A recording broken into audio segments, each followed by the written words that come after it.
MRO గారి దిగి వచ్చి మాకు రైతులకు ఇబ్బంది లేకుండా కొనుగోలు చేయాలి. చాలా ఇబ్బంది పడుతున్నాం. వర్షాలు వస్తే రైతులు ధాన్యం తడిస్తే మొలకలు వెళ్తాయి.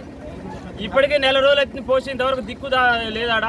ఇప్పటికైనా వచ్చి ముందు వచ్చి గవర్నమెంట్ దిగి వచ్చి కొనుగోలు చేయాలని మేము రైతులను కోరుకుంటున్నాం. లేకపోతే చాలా ఇబ్బంది పడుతున్నారు రైతులు. చాలా ఆగమైందంటే అఖండ వర్షాలకు ఇప్పటికీ మాత్రం అప్పుడు నీళ్లు మాత్రం ఇవ్వలేదు. ఇప్పటికైనా కొనుగోలు ఇప్పుడు అఖండ వర్షాలకు ఒడ్లు రాలిపోతాయి. దీనివల్లనైనా కూడా ముందు వచ్చి ప్రభుత్వమైనా కలెక్టర్ గారైనా ఇక్కడ లోకల్ ఎమ్మెల్యే జగదీష్ రెడ్డి గారికైనా మేము మనమే దండాలు చేతులు ఎత్తి మనమే దేనికోసం అయితే ఈ వేల మంది రైతులు రోడ్ల మీద దేనికోసం వస్తున్నారంటే ఒక చిన్నపాటి రైతులు దేనికోసం వస్తారంటే ఒడ్లు కొనుగోలు చేయరయ్యా అని చెప్తే మాకు ఇది కావాలి అది కావాలన్నట్టు వాళ్ళు దోపిడీ చేసుకుంటున్నారు. కానీ ఈ రైతుల ముఖం చూడలేక ఆ ప్రభుత్వాలకు మనవి చేస్తూ రేపు పొద్దునట్టు వచ్చి ఒడ్లు కేంద్రాలకు వచ్చి కొనుగోలు చేయాలని దిగుమతి చేసుకోవాలన్నట్టు. బ్యాంకుకు ఆదాయం లేదా? ఎందుకు రైతులను ఏ విధంగా ఇబ్బంది పెడుతున్నారు మీరు? మేడం బస్తాలు ఎత్తి 4 రోజులు ఎందుకు మేడం? వీరసన్న మాట్లాడి దానికి కూడా 2 లక్షల క్వింటాలకి గవర్నమెంట్ నుంచి పర్మిషన్ వస్తే 8 రూపాయలు మా రైతులు ఇవ్వరు. వాళ్ళ నుంచి కట్టి కాంట్రాక్టర్లు మీరున్నారా గోడాం వాళ్ళు మీరు పెట్టుకోండి మా రైతులు పెట్టుకోరు అంటే వాళ్ళు గోడాం వాళ్ళు వినకపోతే మళ్ళీ మేము ఒక 5 లక్షల క్వింటాలకి జనగాం జిల్లాకి పర్మిషన్ తెచ్చినాం.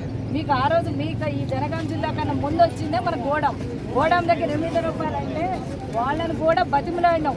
రైతులు వీళ్ళందరూ మీరు కూడా హమాలీలు కూడా ఒకప్పుడు రైతులే కదా, వాళ్ళు కూడా ఇంత కష్టపడి చేస్తున్నారు, మీరు మానవత్వం చూపించండి అని చెప్పి ఆ గోడాం వాళ్ళని కూడా హైదరాబాద్ నుంచి సార్ వాళ్ళు వచ్చి మన డిఎం గారు డిఎస్ఓ గారు అందరూ కూడా జాయింట్ కలెక్టర్ గారు కూడా బాగా తిట్టి వందలు ఇచ్చినాం. వాళ్ళు 8 రూపాయల కంటే మనోళ్ళే ఆడ పని చేసేది కూడా వాళ్ళే.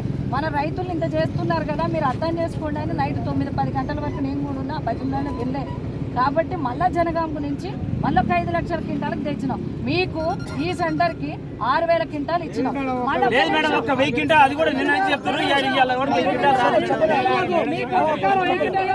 మీరు వినాలి. ఒకవేళ మీకు ఇవ్వకపోయినా గతంలో మీరు 1000 క్వింటాలు ఇచ్చినాక ట్యాబ్ ఎంట్రీ ఇస్తుందా ఇవ్వదా? మీద ట్యాబ్ వేలు చూసుకోవాలి. మీరు ఒకవేళ ఎంట్రీ ఇవ్వకపోయినా మేమేం చెప్పినాం మీరు పంపి మాకు ఫోన్ చేయండి. ఏఎస్ఓ గారు కానీ డిఎస్ఓ గారు ఎవరమైనా ఫోన్లు ట్యాబ్ ఎంట్రీ నాకు ఫోన్ చేసి మీ ట్యాబ్ అసిస్టెంట్ ఉంటాడుగా పిలవండి. మాకు ఫోన్ చేస్తే ఫోన్ ఆన్సర్ చేయట్లేదా?